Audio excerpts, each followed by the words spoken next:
많은 사람들이 사용하는 시설인 만큼 여러가지 사연들을 갖고 있는 장소인 숙박업소.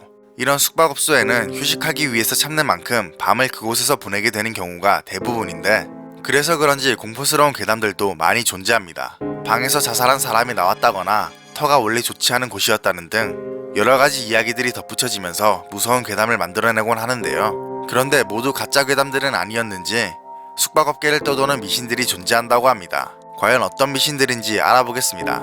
첫 번째, 사람이 죽은 방은 최대한 빨리 정리하되 빈 방을 만들지 말아야 하며 손님들을 가족 단위 또는 노름꾼들로 채워야 한다고 합니다. 두 번째, 방에서 자살자가 발생하게 되었을 경우 유서가 없고 무용고자라도 직접 사비를 털어서 꼭 장례를 치러줘야 한다고 합니다. 세 번째, 방을 청소하시는 분들이 가끔씩 하는 이야기를 귀담아 들어야 한다고 합니다. 누구보다 자주 방을 들락날락하는 분들이기에 방의 분위기에서 스산하고 습하다는 느낌을 느낀다고 합니다.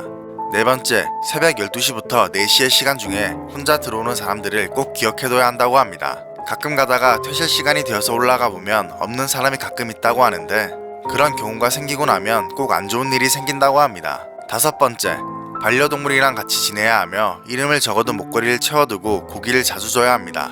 그리고 층마다 들리며 산책을 자주 시키는 편이 좋다고 합니다. 여섯 번째, 스님들이 오면 친절하게 응대해야 한다고 합니다.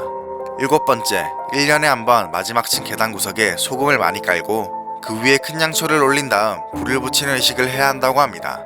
여덟 번째, 몽유병으로 갑작스럽게 튀어나온 사람이 있을 경우 그 방 욕조에 소금물을 채워줘야 한다고 합니다. 아홉 번째, 방 중에서 전구 수명이 유독 빨리 닳는 방이 있으면 창문 구석에 소금을 놔둬야 한다고 합니다. 열 번째, 점검에도 큰 이상이 없음에도 잡음이 많이 생기는 방은 개목걸이를 침대 밑에 둬야 한다고 합니다.